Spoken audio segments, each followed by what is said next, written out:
bawal dito. Otherwise, wala akong karapatan na magsalita ng ganito. Kung gago ba ako, kung mandanakaw ako, magsasalita ba ako ng ganito? Lalabanan ko ba yung matataas sa Kongreso? Kung bulok ako? Tanungin mo si Diskaya kung nagbigay siya rito.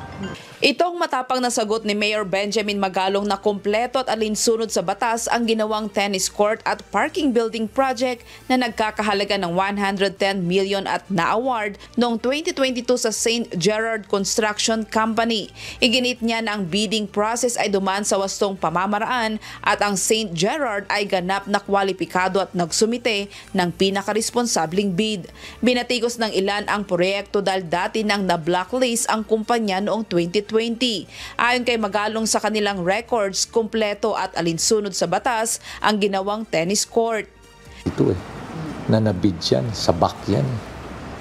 Wala naman akong control sa back, di ba? Back yan Tapos ang importante dyan, walang perang lumabas dyan o kaya under the table arrangement. Yun ang importante dyan Ganun ba na ipe-penalize namin siya kung tumatanggap kami? Kita mo, penalty niya, 20,000 a day.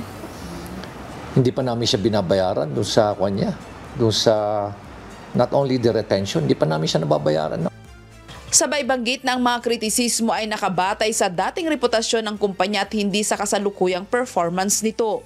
Kinumpirma ng alkalde na inaayos pa ng St. Gerard ang mga nakalistang depekto at mahigpit itong minomonitor ng lokal na pamahalaan. Ayon kay Magalong, sinisingil na ang kumpanya ng liquidated damages na higit 4.9 million dahil sa pagkaantala, habang may natitirang higit 26 million pang matatanggap ang St. Gerard mula sa pamahalaan. Tapos it went through a bidding process and I never had any hand dun sa bidding. Sa kwan yun sa back yun. Tapos kung may kalokohan yan, hindi sana namin pinapenalize yan. Kung may natanggap kami, pa-penalize ba namin yan? Dagdag pa ng punong ehekutibo, bukas sa publiko ang lahat ng dokumento ukol sa proyekto at makikita rin ang karagdagang detalye sa opisyal na Facebook page ng lungsod.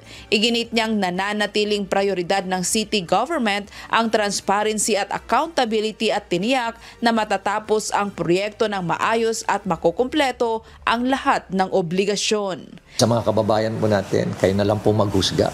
No? Kung sino ho yung, tingnan nyo na lang ho yung track record ng mga nagsasalita. No?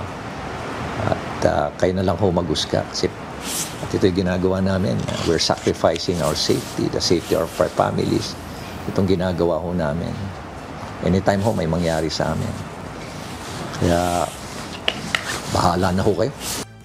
Grace Doctolero, humahataw sa Balita Ngayon.